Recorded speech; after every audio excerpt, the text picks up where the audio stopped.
দৈনিক ড্রিবল, আমি রূপসা বাংলা ফুটবলের সমস্ত আপডেট নিয়ে আবার হাজির। চলুন তাহলে প্রথমেই দেখে নিই শ্রী বালাজি নিবেদিত আজকের হেডলাইন্স ফুটবল এক নজরে। Introducing Sri Balaji's highly acclaimed home away from home concept, Panthanivas, situated in Bolpur, amidst the land of Kabiguru Rabindranath Tagore, and with another one under construction in Duas. We are expanding our presence to Digha, Puri, and Ratchak. We are pleased to present luxury apartments and bungalows at an introductory offer price. In Bolpur, prices start from 21 lakhs onwards, while in Duas, prices start from 15 lakhs onwards. Sri Balaji, build with trust.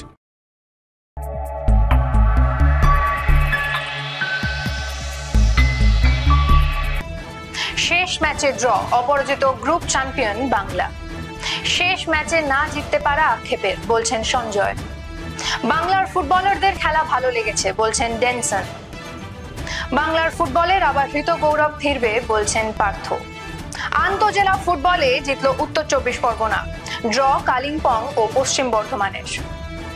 East বেঙ্গলের সহ সভাপতি পদ থেকে পদত্যাগ রাহুল টোডির। চলে আসি বিস্তারিত খবরে। আধিপত্য নিয়ে খেললেও গোল পেল না বাংলা। বিহারের বিরুদ্ধে শেষ ম্যাচে গোল শূন্য ড্র করে অপরাজিত ভাবে গ্রুপ শীর্ষে থেকে মূল পর্বে গেল বাংলা। বুধবার কল্যাণী স্টেডিয়ামে শুরু থেকেই আক্রমণের ঝড় তুললেও গোলের সুযোগ কাজে লাগাতে ব্যর্থ হয় বাংলা। রবি হাঁসদা পেনাল্টি মিস করেন, শেষ পর্যন্ত খেলা ড্র হয়। পয়েন্টের বিচারে শীর্ষে থেকে এই গ্রুপ থেকে মূল পর্বে পৌঁছলো বাংলা।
ছেলেরা 3 ম্যাচে দুরন্ত খেলেছে, গোল পেয়েছে, আজ জিততে না পারায় আক্ষেপ থেকে গেল, বলছেন বাংলার কোচ সঞ্জয় সেন।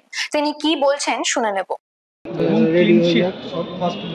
এই রাউন্ডটাতে এটা একটা মানসিক দিক, মানে হয়তো জয় এলো না আজকে, এটা মানসিকভাবে একটা বুস্ট আপ করবে, মূল পর্বে নিশ্চিত করবে। ব্যাপার হলো আমরা টার্গেট দিয়েছিলাম 3টে ম্যাচ জেতার, সেটা ফুলফিল করতে পারিনি, সেটাকে আমাদের কাছে আসছে। এবং প্লেয়াররা ড্রেসিং রুমে, আমি এতক্ষণ ওদের সাথেই কথা বলছি, যেন ওরা হেরে গেছে এরকম তারা বডি ল্যাঙ্গুয়েজ এইভাবে বসে আছে। তো আমি আবার বলছি, আগের দিন যেরকম আমরা দেখেছিলাম যে টিমটা আমাদের কাছে হেরে গিয়ে সেই টিমটাই 5 গোল করেছে বিহারকে, এবং সেই বিহার আজকে আমাদের সাথে কঠিন লড়াই দিয়েছে। এবং ইউপি আমাদের কাছে 7 গোল খেয়ে আজকে আবার ঝাড়খণ্ডকে হারিয়েছে। আমি জানি না তোমরা সারা ভারতবর্ষে অন্যান্য গ্রুপের খেলাগুলো কী রেজাল্ট হচ্ছে জানো না। অন্ধ্রপ্রদেশকে তামিলনাড়ু 8 গোল দিয়েছে। তো লোকে যারা ভাবছে বাংলা এখানে 7 গোল দিয়েছে, দুর্বল প্রতিপক্ষ, ফুটবল সম্বন্ধে মানে উইক অপোনেন্ট, এটা নয়। এটা আজকের গ্রুপ বিন্যাসটা প্রমাণ করে দিল ফুটবল ইজ সো টাফ, এবং অন্যান্য রাজ্যরা কতটা এগিয়েছে। আমাদের টার্গেট ছিল আমরা 9 পয়েন্ট নিয়ে মানে যাব, সেটা আমরা ফুলফিল করতে পারিনি। একটু ছেলেদের হ্যাটসঅফ, তারা লড়াই করেছে, এবং আমরাও তো কিছুটা ট্যাকটিক্যাল খেলেছি। যে ওরা যখন 5টা ডিফেন্সে 1টা ফরওয়ার্ড রেখে, এবং আমি জানি তাদের কি প্লেয়ার, যেটা 7 নম্বর যে 3টে গোল করেছে, তাকে নাবাবে কোন সময় নাবাবে, আমাদের সব এই প্ল্যানগুলো ছিল যে যদি না বায় লং বলে যায় কীভাবে করব। এবং আমার যেটা 90 মিনিটের খেলা আমি আবার দেখবো নিশ্চয়ই, সেই রকমভাবে সুযোগ, হ্যাঁ স্ট্রে কয়েকটা পেয়েছিল, কিন্তু সেই রকমভাবে 90 মিনিটে সুযোগ তৈরি করতে পারিনি। আমরা পেনাল্টি মিস করেছি, not an excuse, it's a part of football. এবং অনেকগুলো নাম্বার অফ অপরচুনিটিস ক্রিয়েট করতে বলেছি, এবং এটাও বলেছিলাম প্রথম দিন গোল পেতে যত স্ট্রাগল করতে হয়েছিল দ্বিতীয় ম্যাচে ইজি হয়ে গেছিলো, এই ম্যাচটা হয়তো আবার ডিফিকাল্ট হবে। সেইভাবে মানসিক প্রস্তুত ছেলেদের ছিল, এবং অ্যাকর্ডিং টু দ্য সিচুয়েশান কীভাবে রিয়াক্ট করতে হবে, they reacted nicely, very very. Bihar match থেকে যে এই যে ড্রটা হয়ে গেল, পরের পর্বের যে ভাবনা সেটা কি এখন থেকেই শুরু হয়ে গেল? আমরা গ্রুপ বিন্যাস জানি না, কাদের সাথে খেলবো জানি না, আমাদের কবে খেলা জানি না। আমরা শুনেছি 5 তারিখ থেকে টুর্নামেন্ট, এবং কবে শেষ হবে জানি না। ভারতবর্ষের ফুটবলটা কীভাবে হয় সেটাও জানি না। শুনেছি সিনথেটিক ট্র্যাকে খেলা হবে, এবং 5 থেকে যদি 22 তারিখে গ্রুপ লিগের 12টা টিম খেলবে, গ্রুপ লিগ, তারপর কোয়ার্টার ফাইনাল, সেমিফাইনাল, ফাইনাল। তো এগুলো কী করে হবে সেটা জানি না, যতক্ষণ না আমরা জানছি সেইভাবে না। তবে আমরা 2-3 দিনের মধ্যে আমাদের ট্রেনিং, আমাদের যে প্রস্তুতি মানে নেক্সট পর্বের জন্য, সেটা আমরা যত শীঘ্র সম্ভব। এটা তো তাহলে প্রিপারেশনে একটা বড় ধাক্কা, আপনি কিছুই জানেন না কোথায় খেলা হবে। সকলের ক্ষেত্রে, আমার ক্ষেত্রে না। তো আমরা প্রিপেয়ার হবো একটা 90 মিনিটসের ম্যাচ খেলবো, সে ঝাড়খণ্ড কর্ণাটকের সাথে, তামিলনাড়ুর সাথে হতে পারে, মণিপুরের সাথে হতে পারে। আজকে রেলওয়েজ কেরালার খেলা এখন চলছে, আমি উইডোন্ট নো তার রেজাল্ট। তো এই গ্রুপগুলো তো আছে, তো সেগুলো পরবর্তী ব্যাপার। সঞ্জয় দা, কতগুলি পজিটিভস কি আর ল্যাকিংস কি আপনি এই 3টে ম্যাচ থেকে পেলেন? ল্যাকিংস মানে আছে, ল্যাকিংসটা প্রেস কনফারেন্সে বলার ব্যাপার না। আমি যেরকম বলছি বাংলার লোকেরা শুনছে, ভারতবর্ষের অন্য লোকেরাও শুনবে, সুতরাং ল্যাকিংসটা বলতে পারবো না। পজিটিভটা হলো ছেলেরা দুর্দান্ত লড়াই করেছে, তাদের গোল স্কোরিং এবিলিটি ভালো। আজকে গোল করতে পারিনি, ফুটবলে সবসময় গোল করা যায় না, তাহলে ম্যানচেস্টার সিটি পরপর 4টে ম্যাচ হারতো না। তো এইগুলো part and parcel of the football, but they showed tremendous character through the 90 minutes. Sanjay da, আপনার দুটো মিশন ছিল, একটা ছিল ক্লিন শিট রাখা গ্রুপ লিগে, যাতে একটা মোরালটা হাই থাকে ডিফেন্ডার এবং গোলকিপারে, সেটা পূর্ণ হয়েছে, কিন্তু 3টে টানা ম্যাচ জেতা হলো না। এটা কতটা তৃপ্তি, কতটা অতৃপ্তি? তৃপ্তি দেখো, ব্যাপারটা হলো সবসময় তো একটা তো টার্গেট দেওয়া যায়, কিন্তু সবসময় ফুলফিল হয় না। কিন্তু প্রাথমিক লক্ষ্য যেটা গত বছর যে আমরা ব্যর্থ হয়েছিলাম কোয়ালিফাই করতে, সেইখানে আমরা কোয়ালিফাই করেছি। প্রাথমিক পর্বটা আমরা করতে পেরেছি। আমাদের সামনে কঠিন প্রতিপক্ষ আসবে, সেটা আমরা সবাই জানি, তোমরা যারা আমাদের এই প্রশ্ন করছো তারাও জানো। তো সুতরাং আমরা কঠিন প্রতিপক্ষের সাথে যখন খেলতে হবে, সেটা মানসিকভাবে এবং শারীরিকভাবে আমাদেরকে তৈরি হতে হবে এই কদিনের মধ্যে। আত্মতুষ্টির কোনো ব্যাপার ছিল? প্রশ্ন নেই, আপনি যেটা চেষ্টা করেছিলেন গতকাল। আত্মতুষ্টি হলে এই ফুটবলটা তারা এইভাবে খেলতে পারতো না।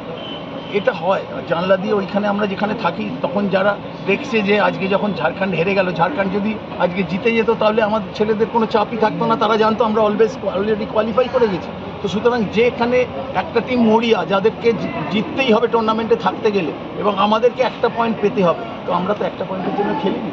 We went for 3 points, unfortunately we fail to score, we miss the penalty and number of opportunity. Sanjay da, একটা চেঞ্জ আপনি নিয়েছিলেন আজকের ম্যাচে, মানে গত ম্যাচের থেকে আজকে, এটা কি পরিকল্পনা? নিশ্চয়ই তোমরা কালকে আমাদের ফোন করে জিজ্ঞেস করছিলে, আমি এগুলো শেয়ার করি না, আমি কখনোই শেয়ার করি না। এটা আমার ক্যারেক্টার বলো, এটা আমার ব্যাড হ্যাবিট বলো, আমি এগুলো শেয়ার করি না, লাইক করি না। আমি কি করতে যাব, আমি টিম মিটিংয়ে ছেলেদের জানাই। কাগজ পড়ে যদি দেখে নেয় নরহরি খেলছে না, এ খেলছে ও খেলছে, সেটা তাদের পক্ষেও ভালো না, দলের পক্ষেও। মনোদোষ মাঝির কোনো দক্ষিণের মানুষ তিনি। বাংলায় ফুটবলার হিসেবে সন্তোষ ট্রফির ফাইনালে দলকে চ্যাম্পিয়ন করেছিলেন ডেনসন দেবদাস। এবার দলের খেলা তার ভালো লেগেছে। আইএফএ টিভিকে তিনি কি জানালেন, চলুন শুনে নিই। আপনি আজকে স্কাউটার হিসেবে ছিলেন এখানে, তো বাংলা খেলার পারফরমেন্স কিরম লাগলো আপনার? बंगाल वॉज परफॉर्मिंग वेल, अच्छा ही खेल रहा था। पहले 2 मैच में दे वे कनेक्टिंग वेल, प्लेयर्स वे जेलिंग गुड। सो इस बार ये मैच में बिहार पहले ही 80 मिनट्स तक प्लान पे यही था कि they will be happy with 1 point also, so they could succeed in that energy was there in Bihar team. Last 10 minutes के लिए वो लोग ट्राई कर रहा था कि even 1 point also won't help them to qualify, so वो एक ट्राई 10 मिनट कर रहा था। बंगाल आज ही थोड़ा टेस्टेड हुआ, इतना दिन का जो मैच जो प्रीवियस गया था, they were not tested right, but this today's match was slightly tested but अभी तो एक मोर टफ स्टेज में जाने वाला है, वहाँ पर दे विल बी रियली मतलब फ्रेश होगा वहाँ पर। सो उस टाइम पे बंगाल कैसे रिएक्ट करेगा वो भी एक इम्पॉर्टेंट पॉइंट है। बट एज पॉइंट देखेगा तो Sanjay Sen one of the best coach in India, he had done his homework very well. यहाँ पर उनको अभी ये सिचुएशन भी समझ में आया गया होगा, so he will definitely look into it. So hope that Bengal will do good this season. তো কোনো প্লেয়ার পার্টিকুলার কোনো প্লেয়ারকে কি ভালো লেগেছে? यहाँ 2-3 प्लेयर थोड़ा टैलेंटेड है, पोटेंशियल है, but this was mostly one sided game actually. ये तीनों मैच में अभी कमेंट करना बहुत अर्ली हो जाएगा। So I am referring 2-3 players, they will be analysed more in the next tough situation. उस सिचुएशन में वो लोग जब स्पेस नहीं मिलेगा, वो लोग जितना क्लोज होगा वो फ्रैक्शन ऑफ सेकंड्स पे वो क्या कर सकता है वहाँ पर मैटर करता है, then it will be taken forward. তিনি রাজনীতিক, ব্যস্ত সাংসদ, কিন্তু তিনি ক্রীড়াপ্রেমী। বাংলা ফুটবলের টানে ছুটে এসেছিলেন কল্যাণীতে। বাংলার খেলা নিয়ে আইএফএ টিভিকে কি বললেন পার্থ ভৌমিক, একবার দেখে নি। সাংসদ হওয়ার পাশাপাশি ফুটবলের সঙ্গে ভালোভাবে জড়িত। তো আপনি এই আজকে সন্তোষটাকে এই প্রথম খেলা দেখছেন, এই 3 দিনে বাংলা টিমের যা খেলা দেখেছেন, যা শুনেছেন, তার ভিত্তিতে কী মনে হচ্ছে বাংলা টিমটা কতটা এগোতে পারবে? দেখুন, সামগ্রিকভাবে একটা কথা স্বীকার না করে তো কোনো উপায় নেই যে আমাদের ফুটবলের বাংলা টিমের একটা সময় যে মান ছিল সেই মানটার অবনতি হয়েছে।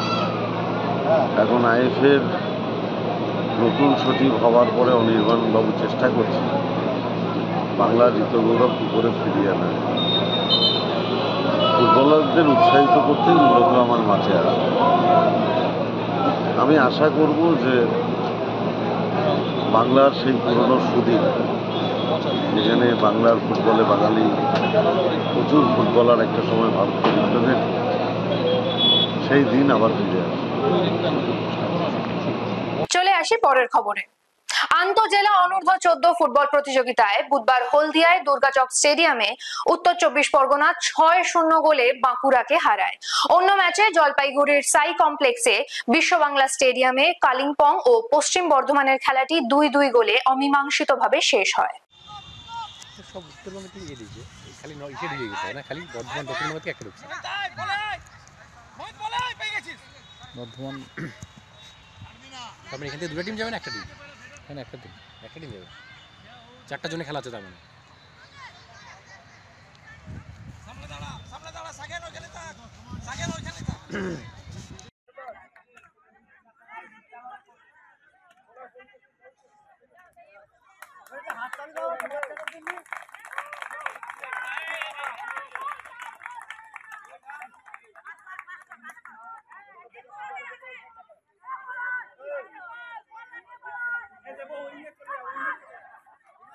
ইস্ট বেঙ্গল ক্লাবের সহ সভাপতি পদ থেকে পদত্যাগ করলেন রাহুল টোডি। বুধবার এক প্রেস বিবৃতিতে তিনি একথা জানান।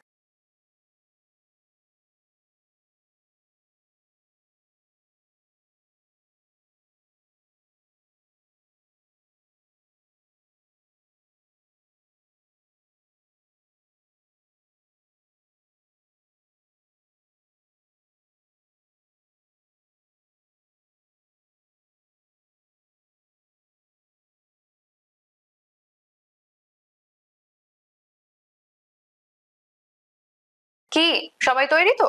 হ্যাঁ, কারণ এখন সময় ফুটবল কুইজ মগজাস্ত্রের। চলুন তাহলে প্রথমেই দেখে নিই গতকালের প্রশ্নের সঠিক উত্তরটি। আমাদের গতকালের প্রশ্নের সঠিক উত্তর হলো 2009-10 সালে সন্তোষ ট্রফি বিজয়ী বাংলা দলের কোচ ছিলেন সাবির আলী। সে বছর খেলা কলকাতায় অনুষ্ঠিত হয়েছিল। এই প্রশ্নের সঠিক উত্তর দিয়েছেন ইউটিউবে সুতীর্থ বন্দ্যোপাধ্যায়, আপনাকে ধন্যবাদ। এবার আসা যাক আজকের প্রশ্নে।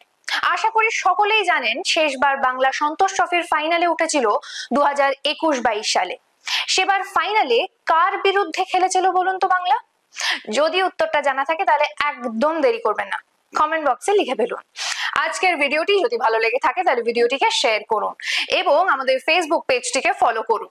ফুটবলের এমন আরো খবরাখবর পেতে আমাদের ইউটিউব চ্যানেলটিকে সাবস্ক্রাইব করুন এবং বেল আইকনটি প্রেস করুন। আজ তাহলে এখানেই শেষ করছি, আবার দেখা হবে আগামীকাল একটা নতুন পর্ব নিয়ে। শুভরাত্রি।